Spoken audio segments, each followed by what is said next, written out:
ಹೋಗಬೇಕು ಅಂತ ಪ್ಲಾನ್ ಮಾಡ್ಕೊಳ್ತಾ ಇದ್ದೀರಾ? ಈಗಾಗಲೇ ಪ್ಲಾನ್ ಮಾಡಿಕೊಂಡು ಟ್ರೈನ್ ರಿಸರ್ವೇಷನ್ನು ಸೇರಿದಂತೆ ಬಸ್ ರಿಸರ್ವೇಷನ್ ಮಾಡೋದಕ್ಕೆ ಭಾಳಷ್ಟು ಜನ ಪ್ರಯತ್ನ ಪಟ್ಟು ಆಗದೆ ಸುಮ್ಮನಿರೋರು ಕೂಡ ಭಾಳಷ್ಟು ಜನ ಇದ್ದಾರೆ. ಆದರೆ ಇದನ್ನೇ ಎನ್ಕ್ಯಾಶ್ ಮಾಡ್ಕೊಂಡಿರುವಂತಹ ಸಾರಿಗೆ ಇಲಾಖೆ, not only private, even government ಬಸ್ಸಲ್ಲೂ ಕೂಡ ರೇಟ್ ಹೆಚ್ಚಳ ಮಾಡಿರೋದ್ರಿಂದ ಜನ ಇದೇನಪ್ಪ ಕರ್ಮ, ಫಸ್ಟೇ ಬೆಲೆ ಏರಿಕೆಯಿಂದ ತತ್ತರಿಸ್ತಾ ಇದ್ದೀವಿ, ಇಂತಹ ಹಬ್ಬ ಹರಿದಿನಗಳ ಸಂದರ್ಭದಲ್ಲಿ ಜನರಿಗೆ ಅನುಕೂಲ ಮಾಡಿಕೊಳ್ಳೋದಕ್ಕೆ ಹೆಚ್ಚುವರಿ ಬಸ್ಗಳನ್ನು ಬಿಟ್ಟು ಈ ಕಾಂಪಿಟೇಷನನ್ನು ತಡೆದು ಪ್ರಯಾಣಿಕರಿಗೆ ಅನುಕೂಲ ಮಾಡಿಕೊಡ್ತೀರಿ ಅಂತ ನಾವು ಅಂದ್ಕೊಂಡ್ರೆ ನೀವು ಹಟ್ಟಕ್ಕೆ ಬಿದ್ದು ರೇಟ್ ಜಾಸ್ತಿ ಮಾಡಿಬಿಟ್ರೆ ಎಲ್ಲಿಗೆ ಹೋಗೋಣ ನಾವು ಪ್ರಯಾಣಿಕರು? ಹಾಗಾದರೆ ಪ್ರಯಾಣಿಕರೇ, ತಾವೇನಾದರೂ ಹಬ್ಬಕ್ಕೆ ಊರಿಗೆ ಹೋಗಬೇಕು ಅಂತ ಪ್ಲ್ಯಾನ್ ಮಾಡಿದರೆ ದಯವಿಟ್ಟು ಎಕ್ಸ್ಟ್ರಾ ದುಡ್ಡು ಜೋಬಲ್ಲಿ ಇಟ್ಕೊಂಡು ಓಡಾಡೋದು ಬೆಟರು. ಇಲ್ಲದೇ ಇದ್ರೆ ನೀವು ಊರಿಗೂ ಹೋಗಲ್ಲ, ಮನೇನೂ ಸೇರ್ಕೊಳ್ಳಲ್ಲ.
ಎಸ್, ದೀಪಾವಳಿ ಹಬ್ಬಕ್ಕೆ ಊರಿಗೆ ಹೋಗೋದಕ್ಕೆ ಏನಾದರೂ ಪ್ಲ್ಯಾನ್ ಮಾಡಿದ್ದಿದ್ರೆ ನೀವು ಒಂದು ಸ್ವಲ್ಪ ಜಾಸ್ತಿ ದುಡ್ಡನ್ನು ಜೇಬಲ್ಲಿ ಇಟ್ಕೊಳ್ಳೋದು ಬೆಟರ್ ಅಂತ ಅನಿಸುತ್ತೆ. ಯಾಕೆ ಅಂದರೆ ಇದೇ ಒಳ್ಳೆ ಅವಕಾಶ ಅಂತ ಗೌರ್ನಮೆಂಟು ಸೇರಿದಂತೆ ಪ್ರೈವೇಟ್ ಬಸ್ಸಸ್ಸು ತಮ್ಮ ಪ್ರಯಾಣಿಕರಿಗೆ ತೊಂದರೆ ಕೊಡೋದಕ್ಕೆ ಏನೇನು ಬೇಕೋ ಎಲ್ಲ ವ್ಯವಸ್ಥೆಯನ್ನು ಮಾಡ್ಕೊಂಡಿದ್ದಾರೆ. ನಾನೊಂದು ಸ್ವಲ್ಪ ಚೆಕ್ ಮಾಡ್ತಾ ಇದ್ದೆ ನಮ್ಮೂರಿಗೆ ಎಷ್ಟಿದೆ ಅಂತ. 17ನೇ ತಾರೀಕು ಮತ್ತು 18ನೇ ತಾರೀಕು, ಯಾಕೆಂದರೆ ರಜೆಗಳು ಆರಂಭ ಆಗೋದು ಅದೇ ಡೇಟಲ್ಲಿ, ಆದ್ದರಿಂದ ಎಷ್ಟಿರುತ್ತೆ ಅಂತ ಚೆಕ್ ಮಾಡ್ತಾ ಇದ್ದೆ. ನಮ್ಮೂರಿಗೆ ಯೂಶ್ವಲಿ ನಮ್ಮೂರಿಗೆ 700ರಿಂದ 800 ರೂಪಾಯಿ ಇರುತ್ತೆ. ನಮ್ಮೂರಿಗೆ ಡೈರೆಕ್ಟ್ ಬಸ್ ಇಲ್ಲ ಗಣೇಶ್ ಗುಡಿಗೆ, ದಾಂಡೇಲಿ ಹೋಗಿ ಆಮೇಲೆ ಗಣೇಶ್ ಗುಡಿಗೆ ಹೋಗಬೇಕಾಗುತ್ತೆ.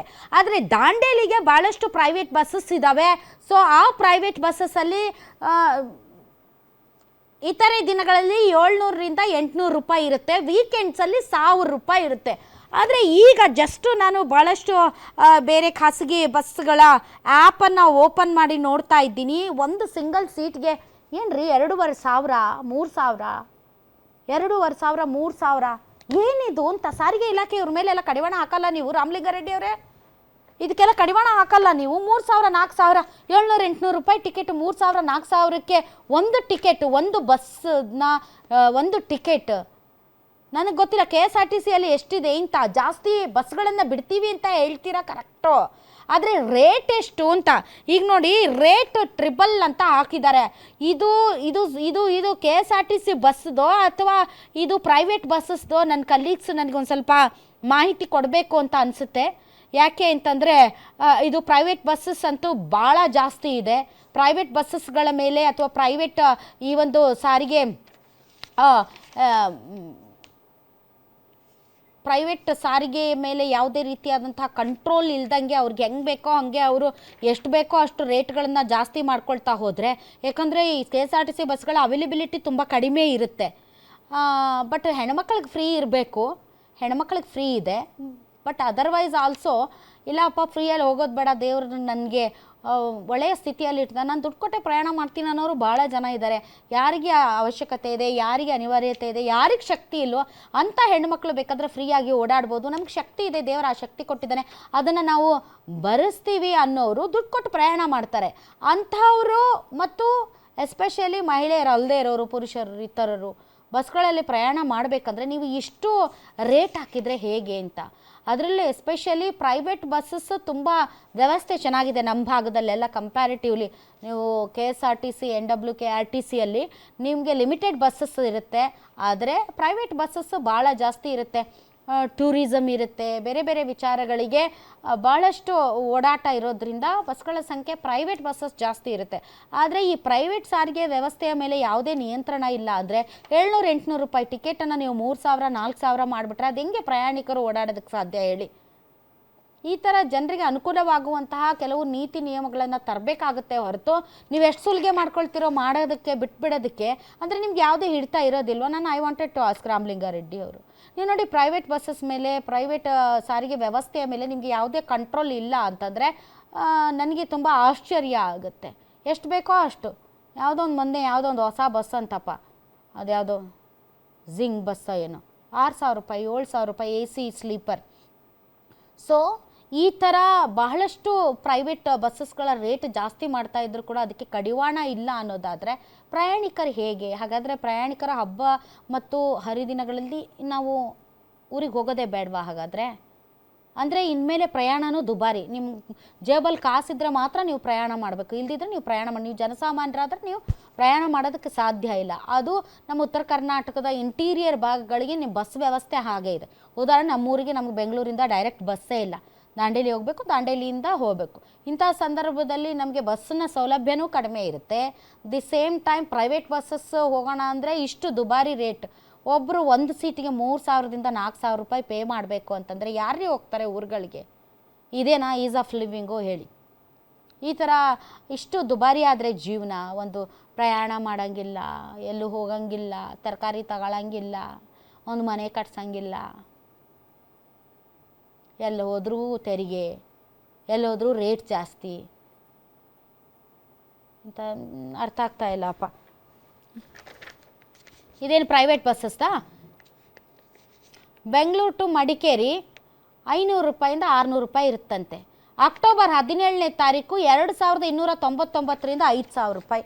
ಏನ್ರಿ ಇದು? ಇವ್ರಿಗೆಲ್ಲ ಏನು ಮರ್ಯಾದೆ ಇಲ್ವಾ? 600ರಿಂದ 700 ರೂಪಾಯಿ ಇರೋದನ್ನು ನೀವು 500ರಿಂದ 600 ರೂಪಾಯಿ ಇರೋದನ್ನು 2500ರಿಂದ 3000 ಟಿಕೆಟ್ ಮಾಡಿದ್ದೀರಿ ಅಂತಂದರೆ ನಿಮ್ಗೆ ಮರ್ಯಾದೆ ಇದೆಯಾ ಇಲ್ವಾ? ಇಷ್ಟೊಂದು ಸುಲಿಗೆ ಮಾಡಬೇಕಾ? ಬೆಂಗಳೂರಿಂದ ಉಡುಪಿ ಇಂದಿನ ದರ 600ರಿಂದ 950 ರೂಪಾಯಿ. ಅಕ್ಟೋಬರ್ 17ನೇ ತಾರೀಕು 2500ದಿಂದ 3700 ರೂಪಾಯಿ. ಬೆಂಗಳೂರಿಂದ ಧಾರವಾಡ ಇಂದಿನ ದರ 800ರಿಂದ 1200. ಅಕ್ಟೋಬರ್ 17ನೇ ತಾರೀಕು 1700ರಿಂದ 3000. ಬೆಂಗಳೂರು ಟು ಬೆಳಗಾವಿ ಇವತ್ತಿನ ರೇಟು 800ರಿಂದ 1000 ರೂಪಾಯಿ. ಆದರೆ 17ನೇ ತಾರೀಕು 2000ದಿಂದ 4000, 3999. 1 ರೂಪಾಯಿ ಯಾರಿಗೆ ಬಿಟ್ರಿ? ಪಾಪ ದೇವ್ರ ಉಂಡಿಗೆ ಹಾಕ್ತಾರೆ ನಾವು 1 ರೂಪಾಯಿ. 3999 ರೂಪಾಯಿ ನಮಗಿರಲಿ, 1 ರೂಪಾಯಿ ದೇವ್ರಿಗೆ ಇರಲಿ ಅಂತ. ಬೆಂಗಳೂರು ದಾವಣಗೆರೆ 600ರಿಂದ 800 ರೂಪಾಯಿ ಇವತ್ತಿನ ರೇಟು. ಅಕ್ಟೋಬರ್ 17ನೇ ತಾರೀಕು 1300ರಿಂದ 4590 ರೂಪಾಯಿ. ಇದೇನಪ್ಪ, ಇಲ್ಲೇ ಹತ್ರ ಇರೋದು ದಾವಣಗೆರೆ, 4590 ರೂಪಾಯಾ? ಬೆಂಗಳೂರಿಂದ ಮಂಗಳೂರು 600ರಿಂದ 950 ರೂಪಾಯಿ. ಅಕ್ಟೋಬರ್ 17ನೇ ತಾರೀಕು 2500ದಿಂದ 3500 ರೂಪಾಯಿ. ಇನ್ನು ನಮ್ಮ ದಾಂಡೇಲಿ ರೇಟ್ ಹೇಳ್ತೀನಿ ಕೇಳಿ. ಈಗ ತೋರಿಸ್ತಾ ಇರೋದು 2300 ರೂಪಾಯಿ ಯಾವತ್ತಿನ ಡೇಟ್ಗೆ? 18ನೇ ತಾರೀಕು. ಇವತ್ತಿನ ರೇಟ್ ನೋಡೋಣ ತಡ್ರಿ ಎಷ್ಟಿದೆ ಅಂತ.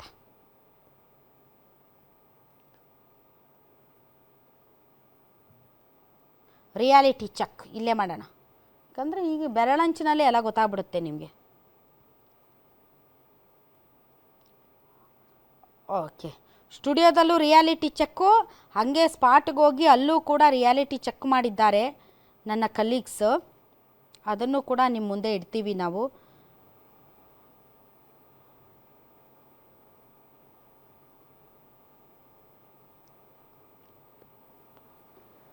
ಓಕೆ, ನನ್ನ ಕಲೀಗ್ ಚರಣ್ ಒಂದು ರಿಯಾಲಿಟಿ ಚೆಕ್ ಮಾಡಿದ್ದಾರೆ, ಅದು ನೋಡ್ಕೊಂಡು ಬರೋಣ. ಆಮೇಲೆ ನಮ್ಮ ಊರಿನ ರೇಟ್ ಹೇಳ್ತೀನಿ. ನಾನ್ ಎ ಸಿ ಸರ್.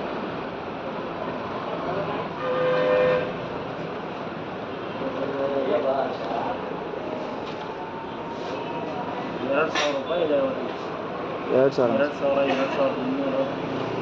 2200 ಇದು ನಾನ್ ಎ ಸಿನೇ ಸರ್? ನಾನ್ ಎ ಸಿ ಅಂದರೆ ಆನ್ಲೈನಾ ಅಥವಾ 18, 19, 20, 21, 22 ಗಜ ಇದೆಯಲ್ಲ ಎಲ್ಲ ರೇಟ್ ಜಾಸ್ತಿ ಆಗಿದೆ.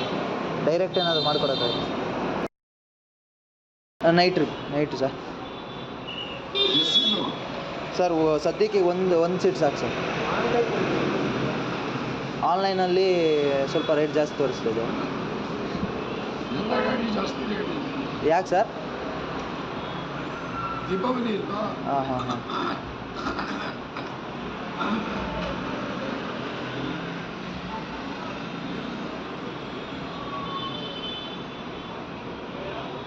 ಹದಿನೇಳನೇ ತಾರೀಕು ಸರ್? 17ನೇ ತಾರೀಕು. ಎಷ್ಟಿದೆ ಸರ್? 2,500. ಇದು ಎ ಸಿ ಗಾಡಿ ಸರ್?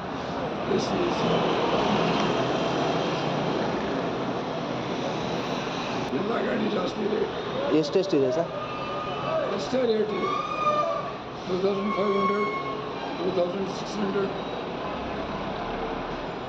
ಸರ್ ಡೈರೆಕ್ಟ್ ಏನು ಮಾಡ್ಕೊಡೋಕ್ಕಾಗತ್ತೆ? ಮಂಗಳೂರು ಹೋಗ್ಬೇಕು ಸರ್. ಎಷ್ಟು? 17ಕ್ಕೆ. ಎ ಸಿ ಬೇಕಾ ನಾನ್ ಎ ಸಿ ಬೇಕಾ? ನಾನ್ A C sir. Non A C sleeper ಇದೆ ನೋಡಿ, ಕಮ್ಮಿ ರೇಟ್ ಇದೆ. ಎಷ್ಟಿದೆ ಸರ್? ಏನು ಸರ್? ಗಾಡಿನ ಫುಲ್ ಇದಾವೆಲ್ಲ.